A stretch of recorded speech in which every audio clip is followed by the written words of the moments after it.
जय हिंद दोस्तों। मैं आपका अपना साथी धैर्य उपाध्याय आपके अपने चैनल स्टडी विद धैर्य माही में आपका बहुत बहुत स्वागत करता हूं। दोस्तों, आज मैं आप लोगों के लिए घटना चक्र पूर्वावलोकन 2023 की सामान्य अध्ययन की एक सीरीज शुरू करने जा रहा हूं। इसके अंतर्गत घटना चक्र पूर्वावलोकन के 8 भाग हैं।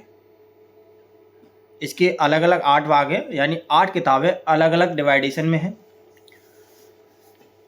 जिसमें आपका एक बुक्स है समय सामयिक घटनाक्रम, दूसरा आपका भारतीय इतिहास, तीसरा सामान्य भूगोल, चौथा आपका भारतीय राज्य व्यवस्था एवं शासन, और पांचवा आपका आर्थिक एवं सामाजिक विकास, और छठवां आपका पर्यावरण एवं पारिस्थितिकी, सातवां आपका सामान्य ज्ञान, और आठवां है राज्य आधारित प्रश्न।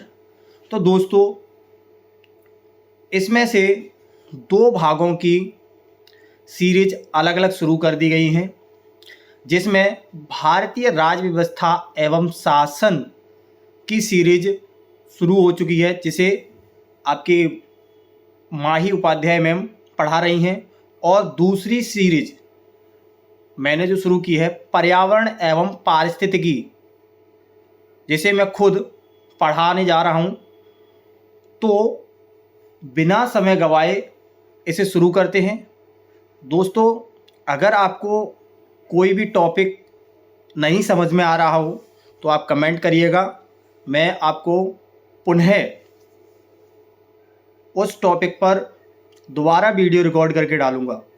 और जो भी हमारे टीचर्स हमारे साथ काम कर रहे हैं, अगर उनकी लैंग्वेज आपको समझ में नहीं आ रही है या फिर आ रही है तो भी कमेंट करिएगा, ठीक है ना दोस्तों, जिससे कि हम और बेस्ट टीचरों को लेके आ सकें।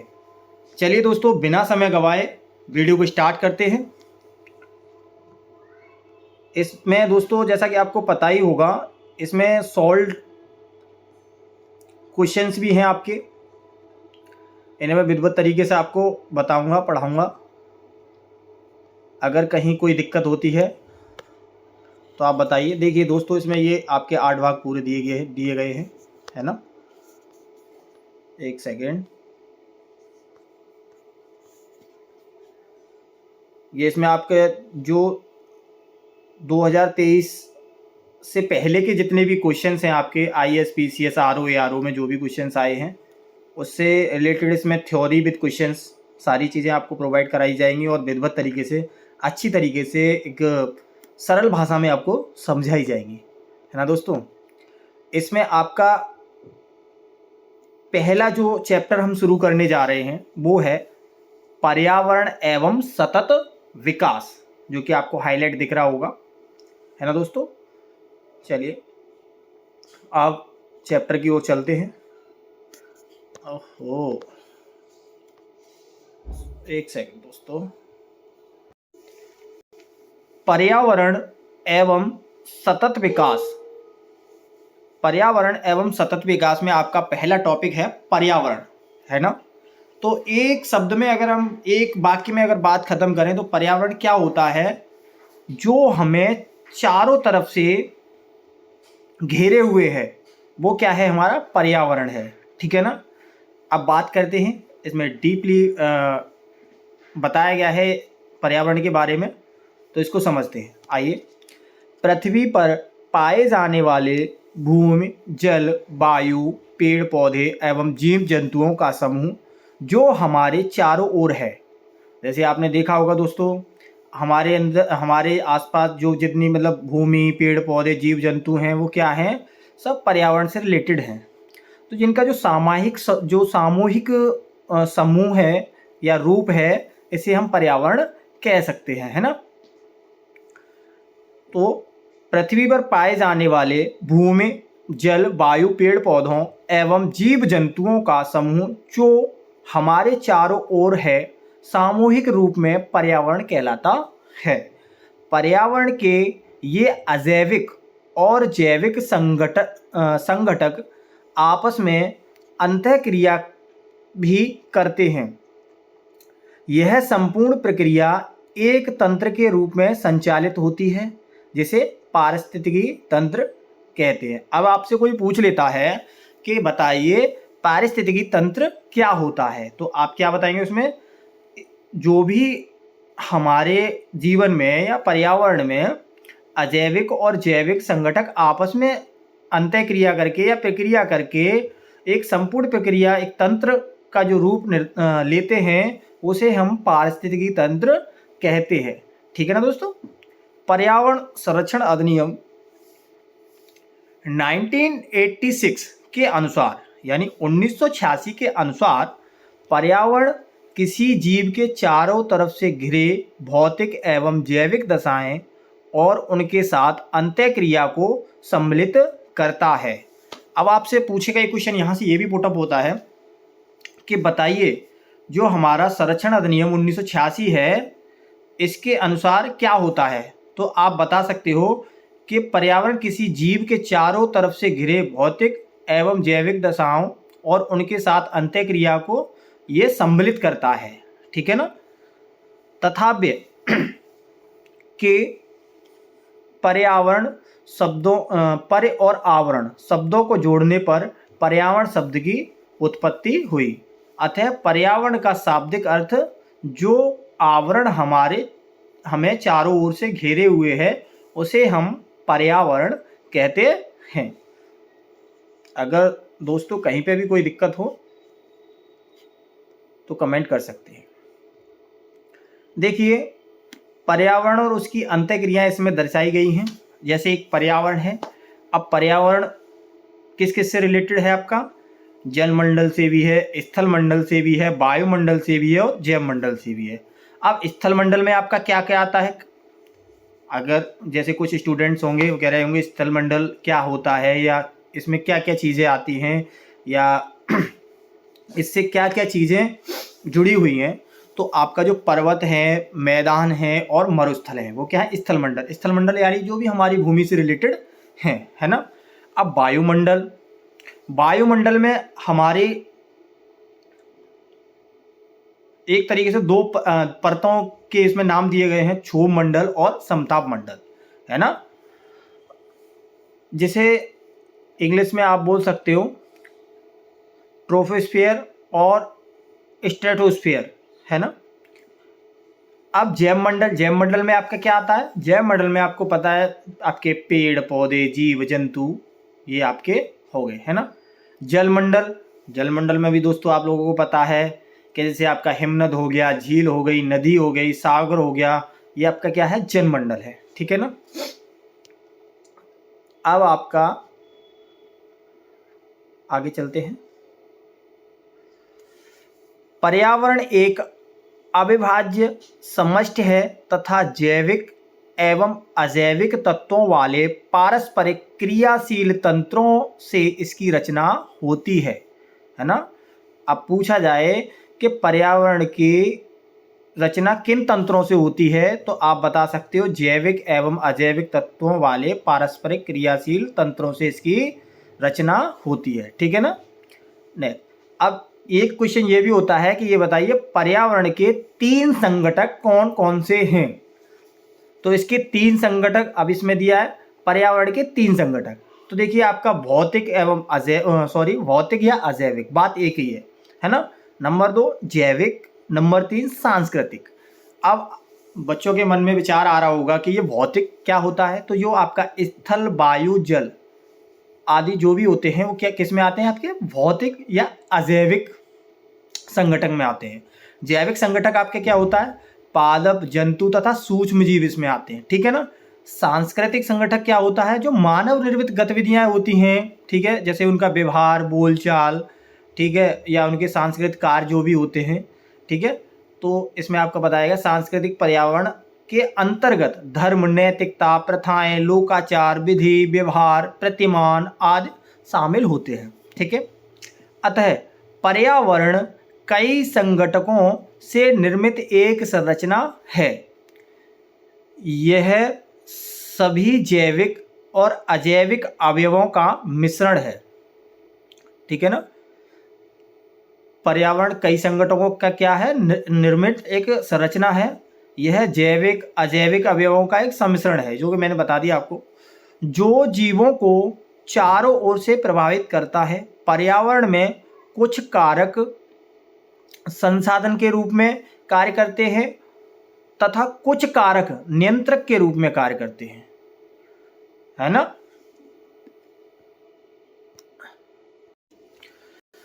पर्यावरण को बृहद व लघु स्तर पर समझा जा सकता है। इसके साथ ही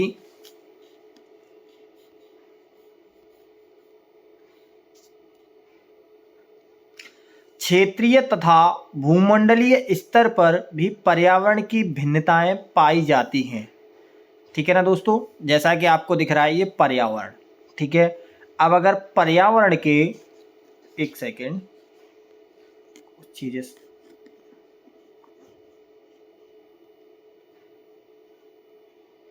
अब ये आपका आ गया पर्यावरण, ठीक है ना। अब पर्यावरण में आपका चला संगठक।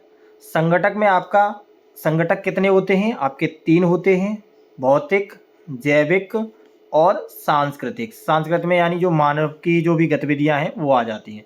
भौतिक में मैंने आपको पढ़ाया था कि इसमें स्थल मंडल, स्थल, वायु और जल, ये सारी चीज़ें होती हैं, ठीक है ना। एक सेकेंड। और आपका जैविक, जैविक में आपका पादप, मनुष्य, जंतु, सूक्ष्म जीव, ये सारी चीज़ें आती हैं, ठीक है ना। अब आपका आते हैं, देखिए इसका जो पर्यावरण का स्तर होता है, स्तर अभी आपका बताया गया था कि स्तर इसका 2 प्रकार का होता है, बृहद भी होता है और लघु भी होता है।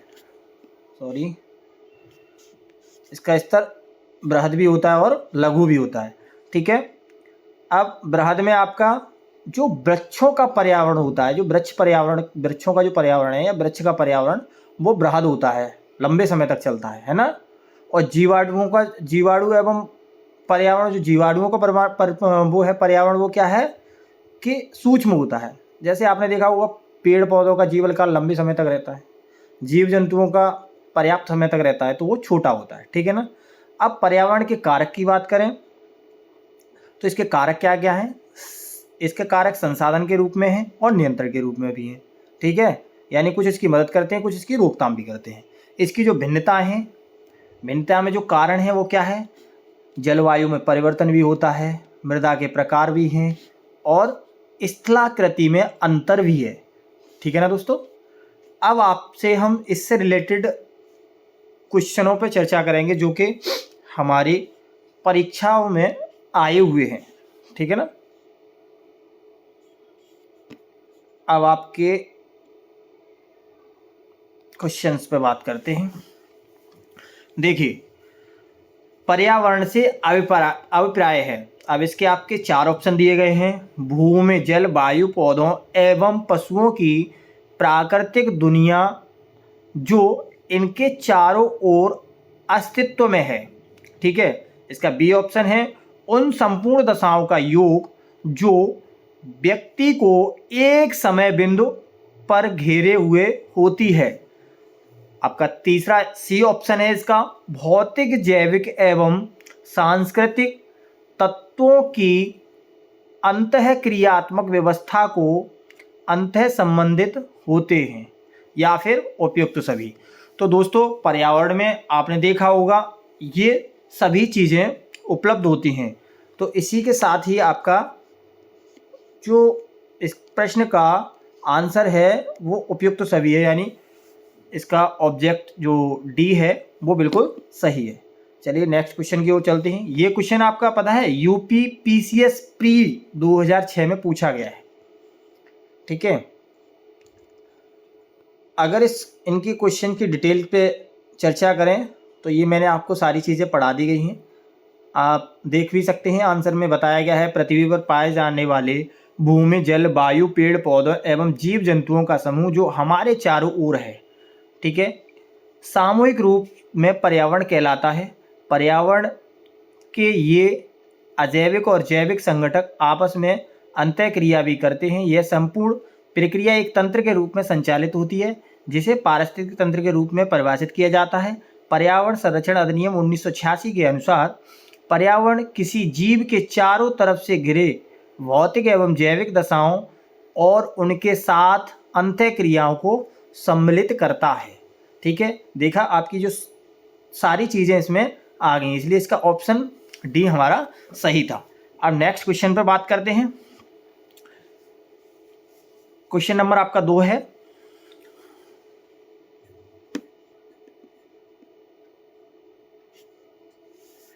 पर्यावरण किससे बनता है?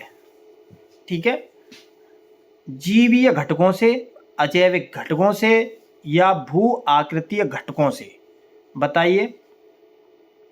यह आपका बीपीएससी में आया है प्री 2011 में। तो देखिए, जीवी घटकों से हमारा ये भी सही है, भूमि आकृति घटकों से ये भी सही है, यहाँ से भी बनता है, जैविक घटकों से यहाँ से भी बनता है। तो हमारा जो क्वेश्चन नंबर 2 है, इसका जो राइट आंसर है वो क्या है? एक सेकेंड बच्चा, डी सही है ना? हमारा डी सही है, जबकि ये सारी चीज़ें सही थी, तो हमारा डी सही हो गया। डी आंसर हमारा सही है। ठीक है ना? देखिए, सारी चीज़ें जिसमें जो सारे ऑब्जेक्ट्स हैं उनकी डिटेल्स बताएंगे तो लॉन्ग बहुत ज़्यादा वीडियो हो जाएगी। जो भी आपके मेन टॉपिक हैं जो आपको नहीं आते हैं, उन्हीं ऑप्शनों को, उन्हीं जो ऑप्शन दिए गए हैं उन्हीं का ऑपरेशन करेंगे। ठीक है ना? उन्हीं के बारे में चर्चा करेंगे जो आपको नहीं आता है, जो हमें लगेगा आपके लिए मोस्ट इम्पोर्टेंट है, ये आपको नहीं आता होगा, ये बताया जाए। चलिए नेक्स्ट क्वेश्चन पर बात करते हैं।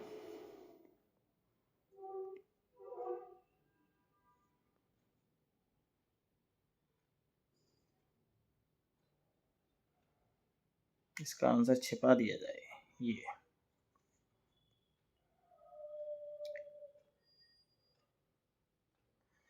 अब आपका क्वेश्चन नंबर जो 3 है, सामान्यतः पर्यावरण को निम्न प्रकार से वर्गीकृत किया जा सकता है, निम्नलिखित में से कौन सा एक वर्गीकरण का अंश नहीं है? बताइए। ऑप्शन ए है इसका परिचालन पर्यावरण, ऑप्शन बी भौतिक पर्यावरण, ऑप्शन सी सांस्कृतिक पर्यावरण, ऑप्शन डी जैविक पर्यावरण। ठीक है ना? अब आप इसका जो ट्रू आंसर है हमारा, बिल्कुल सही करेक्ट आंसर है, वो क्या है? पहले क्वेश्चन को सही तरीके से पढ़ लेना, इसमें नहीं आया है नहीं पूछा है। ठीक है ना? तो आपका भौतिक पर्यावरण भी है, सांस्कृतिक पर्यावरण भी है, जैविक पर्यावरण भी है, इन सब के बारे में मैं आपको बता चुका हूं। तो इसका जो सही आंसर है वो क्या है? A option. ठीक है ना दोस्तों?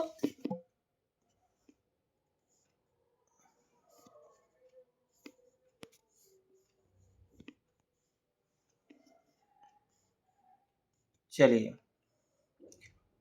अब मैं कुछ चीजें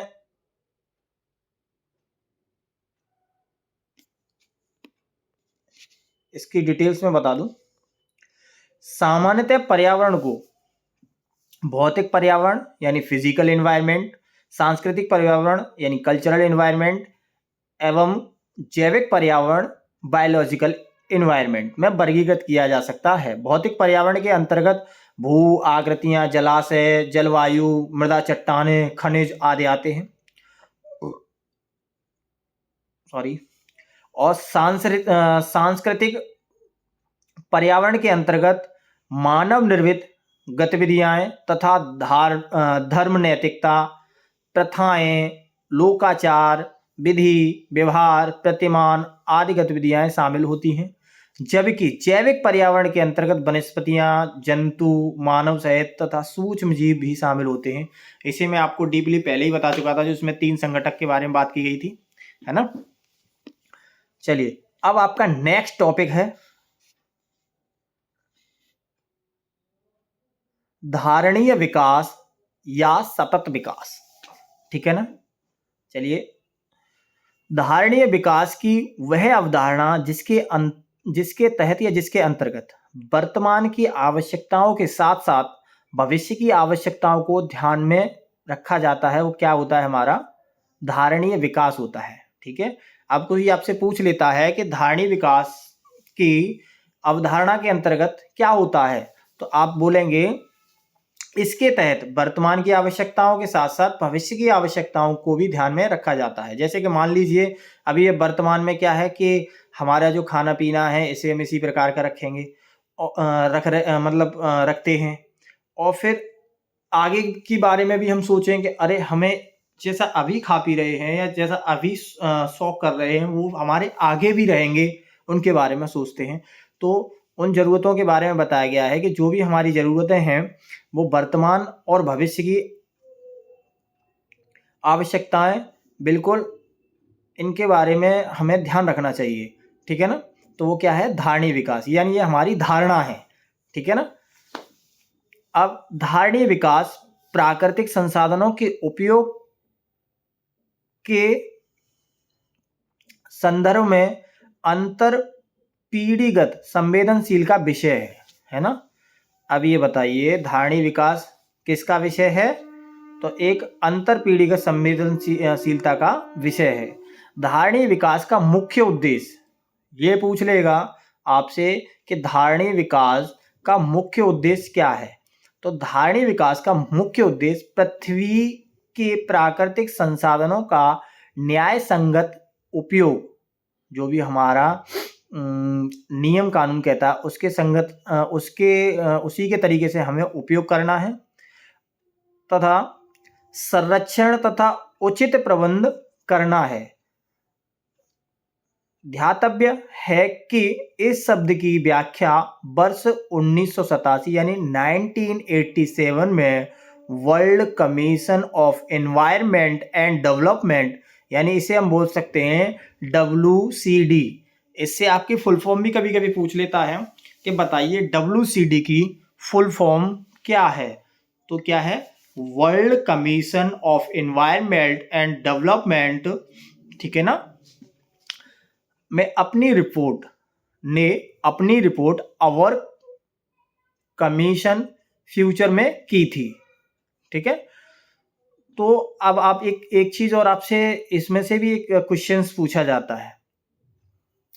ठीक है, कि एक बात बताइए, जो वर्ल्ड कमीशन एनवायरनमेंट था इसने अपनी रिपोर्ट कहाँ की थी, तो अवर कॉमन फ्यूचर में की थी। वर्ष 1992 यानी 1992 में आयोजित पृथ्वी सम्मेलन में घोषित एजेंडा 21, इसे और भी बोलते, इसे और क्या बोलते हैं, रियो घोषणा भी बोलते हैं। ठीक है ना। मैं इसके प्रति पूर्ण समर्थन व्यक्त किया गया था। इसके साथ ही वर्ष 2002 में जोहान्सबर्ग में आयोजित सम्मेलन का मुख्य मुद्दा सतत विकास था। ठीक है ना। एक क्वेश्चन आपका यहां से भी पुटअप हो सकता है कि ये बताइए वर्ष 2002 में जोहान्सबर्ग में आयोजित सम्मेलन का मुख्य मुद्दा क्या था, तो सतत विकास करना था इसका मुख्य मुद्दा। ठीक है ना। अब WCD यानी world commission on environment and development द्वारा वर्ष 1987 यानी 1987 में प्रकाशित रिपोर्ट अवर कॉमन फ्यूचर, जिसे क्या बोलते हैं, जिसे ब्रेटलैंड रिपोर्ट के नाम से भी जाना जाता है। अब आपसे पूछ लेता है कि ब्रेटलैंड रिपोर्ट के नाम से किसे जाना जाता है, ठीक है, या ब्रेटलैंड रिपोर्ट किसका नाम है, तो हमारा जो वर्ष 1987 में एक रिपोर्ट प्रकाशित हुई थी जिसका नाम था अवर कॉमन फ्यूचर। ठीक है, उसी को ब्रेटलैंड रिपोर्ट के नाम से जाना जाता है। तो ब्रेटलैंड रिपोर्ट के अनुसार या अवर कॉमन फ्यूचर के अनुसार सतत विकास से अभिप्राय ऐसे विकास से है जो भावी पीढ़ियों की जरूरतें पूरी करने की योग्यता को प्रभावित किए बिना वर्तमान समय की आवश्यकता को पूरी करे। ठीक है ना। तो इसका जो मुख्य कारण क्या, मुख्य उद्देश्य क्या था कि ये हमारी वर्तमान समय की जो आवश्यकता है उसे पूरी करना है इसमें। इसका तात्पर्य है कि मानव समाज का सतत भविष्य तभी सुनिश्चित हो सकता है जबकि आर्थिक गतिविधियों का मानव कल्याण के समर्थन हेतु आवश्यक जैविक, भौतिक और सामाजिक पारिस्थितिकीय परिस्थितियां पीढ़ी दर पीढ़ी पोषित या संग्रहित की जा सके। ठीक है ना। सतत विकास के लिए जैविक विविधता का संरक्षण, प्रदूषण का निरोध एवं नियंत्रण तथा निर्धनता घटाना सभी आवश्यक हैं, है ना। सतत विकास के अंतर्गत क्या था, जैविक विविधता का संरक्षण करना, प्रदूषण को रोकथाम करना या उसके जो निवारण के कारण हैं उनके बारे में बताना या उसे रोकना। ठीक है। और निर्धनता को घटाना। ठीक है। ये एक प्रमुख कारण था। सबसे प्रमुख कारण क्या था, प्रदूषण रोकना और निर्धनता को घटाना। प्रकृति की अपनी सुंदरता है ना। जो हमारी प्रकृति है उसकी अपनी एक सुंदरता है, अपनी सीमाएं हैं। अतः हमें चाहिए कि पहले हम प्रकृति को समझने का प्रयास करें, उसके बाद अपनी विकास नीतियों का निर्धारण करें, है ना। अतः आर्थिक विकास और पर्यावरण सुरक्षा के मध्य एक वांछित संतुलन बनाए रखना ही टिकाऊ विकास या सतत विकास है। ठीक है। ऐसा विकास नहीं कि जहां हम पेड़ पौधे खत्म ही करते जा रहे हैं, अपने चक्कर में बिल्डिंग्स बनाते जा रहे हैं या फैक्ट्रियां लगाते जा रहे हैं जिससे पर्यावरण दूषित हो रहा है। ठीक है ना। तो जो टिकाऊ और सतत विकास क्या है कि हमें पर्यावरण के बारे में भी सोचना है, प्रकृति के बारे में भी सोचना है और अपने बारे में भी सोचना है। ठीक है। तब अगर हम विकास करते हैं तो वो टिकाऊ और सतत विकास कहलाता है हमारा ना। टिकाऊ विकास की जो अनिवार्य शर्तें हैं वे सूचनाएं या वे सूचनाओं की उपलब्धता पर आधारित होती हैं। ठीक है। इसमें कुछ सूचनाएं दी गई हैं, मैं वो आपको बताता हूं, चित्र में दर्शाई गई हैं। ये देखिए, टिकाऊ विकास हेतु आवश्यक सूचनाएं ये दो भागों में डिवाइडेड हुई। मनुष्य व उसके क्रियाकलापों से संबंधित सूचनाएं और पर्यावरण से संबंधित सूचनाएं। तो पहले मनुष्य के क्रियाकलापों पर बात करते हैं। जैसे जनसंख्या की वृद्धि दर, जनसंख्या का आकार, विभिन्न संसाधन व खाद्य उपलब्धता, गैर अनिवार्य संरचनात्मक सुविधाएं, औसत जीवन स्तर तथा प्रति व्यक्ति आय और तकनीकी स्तर। ठीक है। इन सबको अगर हम ध्यान में रखते हैं और इन सब के बारे में सोच विचार कर अगर हम काम करते हैं तो हम जरूर अपना टिकाऊ और सतत विकास को अपना सकते हैं। ठीक है ना। अब पर्यावरण में संबंधित सूचनाएं क्या हैं, जैविक अधिवास से संबंधित, प्राकृतिक संसाधन से संबंधित, पर्यावरण के आधारभूत कारकों के संदर्भ में वर्तमान पर्यावरण की स्थिति। ठीक है ना। इन सब सूचनाओं के बारे में भी हमें ध्यान रखना होगा। ठीक है। ये जो शर्तें दी गई हैं ना, ये क्या है, हमारे टिकाऊ और सतत विकास की जड़ है या बुनियाद है, इसे बोल सकते हैं। ठीक है ना दोस्तों। चलिए आगे चलते हैं। उल्लेखनीय है कि ये सूचनाएं सुदूर संवेदन तकनीकी, सांख्यिकी विधि तथा भौगोलिक सूचना तंत्र व पर्यावरण सूचना तंत्र इत्यादि तरीकों से प्राप्त की जाती है। ठीक है ना। इन प्राप्त सूचनाओं के आधार पर अनुकूलतम स्तर का निर्धारण किया जाता है, फिर विकास की योजनाओं की रूपरेखा तैयार होती है। तो पहले ये बताइए, विकास की योजनाओं की जो रूपरेखा कैसे तैयार होती है। पहले जो सूचनाएं हमें प्राप्त हुई, इसका अनुकूलतम जो स्तर है उसका निर्धारण किया जाएगा, उसके बाद में फिर इसकी रूपरेखा तैयार होगी। ठीक है ना दोस्तों। अब आते हैं इससे रिलेटेड प्रश्न जो हमारी परीक्षा में आए हैं उन पर बात करते हैं। ये आपका क्वेश्चन दिया गया है दोस्तों। इसमें आपके कथन और कारण दिए गए हैं। इसमें आपको पहचानना है कि कौन सा हमारा ऑप्शन ठीक है। नीचे दो कथन दिए गए हैं, जिसमें एक को कथन ए तथा दूसरे को कारण आर कहा गया है। अब कथन ए, सतत विकास मानव समाज के कल्याण हेतु महत्वपूर्ण है। कारण, सतत विकास से अभिप्राय ऐसे विकास से है जो भावी पीढ़ियों की जरूरतें पूरी करने की योग्यता को प्रभावित किए बिना वर्तमान समय की आवश्यकता को पूरी करे। अब नीचे दिए गए कूटों में सही उत्तर बताना है आप लोगों को। ए ऑप्शन,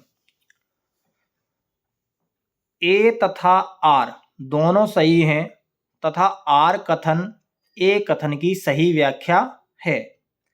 ऑप्शन बी, ए तथा आर दोनों सही हैं परंतु आर कथन ए की सही व्याख्या नहीं है।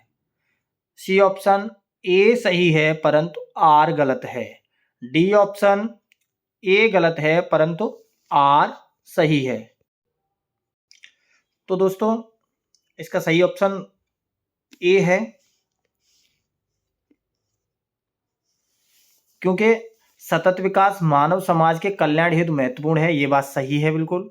और कारण, सतत विकास से अभिप्राय ऐसे विकास से है जो भावी पीढ़ियों की जरूरतों पूरी करने की योग्यता को प्रभावित किए बिना वर्तमान समय की आवश्यकता को पूरी करे। ये बात भी बिल्कुल सही है। ठीक है, इसका ऑप्शन ए बिल्कुल सही है। चलिए दोस्तों आगे स्टॉल करते हैं। इसके बारे में मैं आपको पढ़ा ही चुका हूं, ठीक है ना।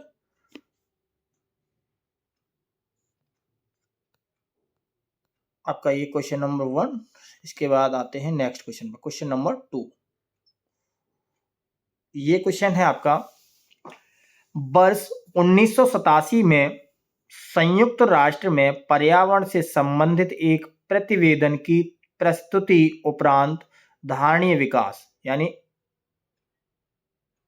सस्टेनेबल डेवलपमेंट पर चर्चा आरंभ हुई। वह प्रतिवेदन था, ये यूपीपीसीएस प्री में पूछा गया 2020 में। बहुत बढ़िया क्वेश्चन है, अच्छा क्वेश्चन है। बताइए, इसके ऑप्शन पहला है जलवायु परिवर्तन का पहला प्रतिवेदन। Option B, our common future. Option C, जलवायु परिवर्तन में दूसरा प्रतिवेदन। ऑप्शन डी, 5वां मूल्यांकन प्रतिवेदन। बताइए दोस्तों, बताइए इसका सही आंसर जल्दी फटाफट। तो इसका जो ऑप्शन करेक्ट जो हमारा सही आंसर है वो है अवर कॉमन फ्यूचर, जिसके बारे में आप लोगों ने पढ़ा भी था। ठीक है, नेक्स्ट क्वेश्चन की ओर चलते हैं दोस्तों।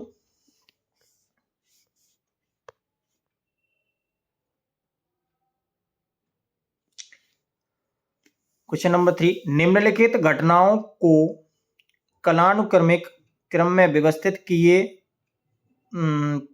कीजिए तथा नीचे दिए गए कूट से सही उत्तर चुनिए। फर्स्ट, रियो पृथ्वी शिखर सम्मेलन। सेकंड, ब्रैडलैंड आयोग रिपोर्ट का प्रकाशन। नंबर 3, मॉन्ट्रियल प्रोटोकॉल का परिवर्तन। और चौथा आपका the limit to growth report का प्रकाशन। तो इनकी अलग अलग अपनी सन है, उसके अकॉर्डिंग आपको सीरियल से लगाना है और इसका सही ऑप्शन बताना है। ठीक है ना दोस्तों, बताइए। तो इसका सही क्वेश्चन जो इस क्वेश्चन का जो सही आंसर है बताइए। Option A, B, C, D में कौन सा सही है। तो जैसे रियो पृथ्वी सम्मेलन कौन सी सन में हुआ था, 1992, ठीक है ना। और ब्रैडलैंड आयोग रिपोर्ट का प्रकाशन कब हुआ था, 1987 में, ठीक है ना। उसके बाद मॉन्ट्रियल प्रोटोकॉल का परिवर्तन कब हुआ था, ये हुआ था आपका 1989 में। और the limit to growth report का प्रकाशन कब हुआ था? ये हुआ था आपका 1972 में। तो सबसे पहले आपका चौथा जो ऑप्शन है वो हमें ठीक लग रहा है। सॉरी, ऑप्शन तो नहीं कहेंगे, चौथा जो पॉइंट है वो सही लग रहा है। इसमें जो सबसे जो ऑप्शन हमारा बी है उसमें दिया गया है। तो चौथा पॉइंट आपका पहले आएगा, the limit to growth report. तो ये ऑप्शन बी में भी है, डी में भी है और सी में भी है। पर अब चौथा पे तो हम ऑप्शन को नहीं सही कर सकते हैं कि साहब ये चौथा हमारा, क्योंकि इसमें तीनों में दिखाई दे रहा है। अभी हम डाउट में हैं। फिर हम बात करते हैं कि इसके बाद में 1972 जो आ रहा है, इसके बाद में और कौन सी सन है? तो जो आपका ब्रटलैंड आयोग रिपोर्ट का प्रकाशन ये हुआ था आपका 1987 में। तो फिर चौथे के बाद में जो दूसरा पॉइंट है आपका वो ठीक है। तो दूसरा इसमें चौथे के बाद में कहीं नज़र नहीं आ रहा है, तो ऑप्शन तो अब क्लियर हो गया कि बी ही ठीक है। इसके बाद में बात करते हैं तीसरा जो आपका पॉइंट है, मॉन्ट्रियल प्रोटोकॉल परिवर्तन। तो ये आपका हुआ था 1989 में। ठीक है, तो आपका चौथे के बाद में सीधा तीसरा आएगा और तीसरे के बाद में आपका फर्स्ट आएगा, जो कि आपका रियो पृथ्वी शिखर सम्मेलन था, वो 1992 में हुआ था। ठीक है, चलिए नेक्स्ट क्वेश्चन की ओर चलते हैं। अब आपका आता है ऑप्शन, इसका छपा दूं, धारणीय विकास किसके उपयोग के संदर्भ में अंतर पीढ़ीगत संवेदनशीलता का विषय है?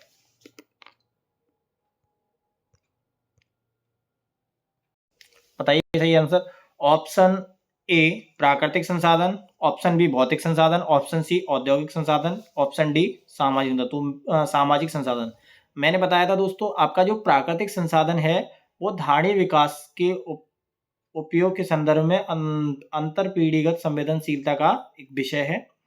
ठीक है ना, तो ऑप्शन ए हमारा सही है। ऑप्शन ए क्या है इसमें सही है।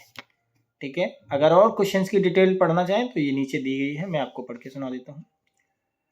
धारणीय विकास की वह अवधारणा है जिसके तहत वर्तमान की आवश्यकताओं के साथ साथ भविष्य की आवश्यकताओं को ध्यान में रखा जाता है। धारणीय विकास प्राकृतिक संसाधनों के उपयोग के संदर्भ में अंतर पीढ़ीगत संवेदनशीलता का विषय है। धारणीय विकास का मुख्य उद्देश्य पृथ्वी के प्राकृतिक संसाधनों का न्याय संगत उपयोग, संरक्षण तथा उचित प्रबंधन करना है। चलिए नेक्स्ट क्वेश्चन पर बात करते हैं।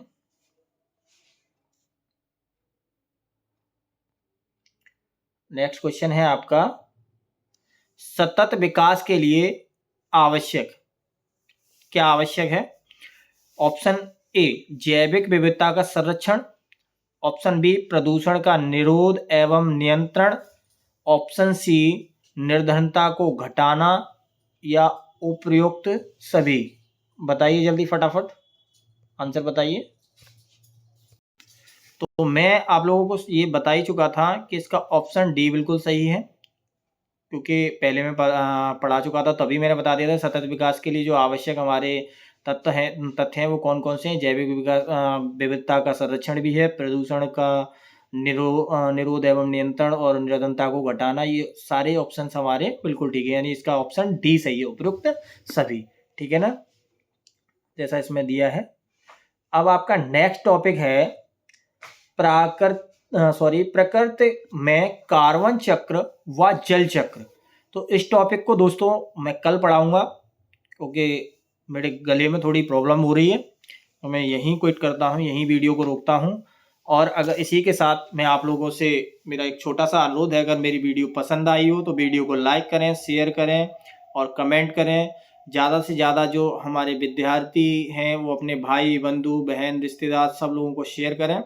और अगर वीडियो में या पूरी सीरीज़ में अगर आप लोगों को कहीं भी कोई भी प्रॉब्लम है तो प्लीज़ कमेंट करें, हमें बताएं, तो ताकि हम अपने जो हमारा चैनल है या हमारे टीचर्स लोग हैं जो कहीं छोटी मोटी भूल कर रहे हैं तो उन्हें हम सुधार कर सकें। इसी के साथ मैं विदा लेता हूँ। धन्यवाद दोस्तों। सत श्री अकाल, नमस्ते, जय हिंद, जय भारत।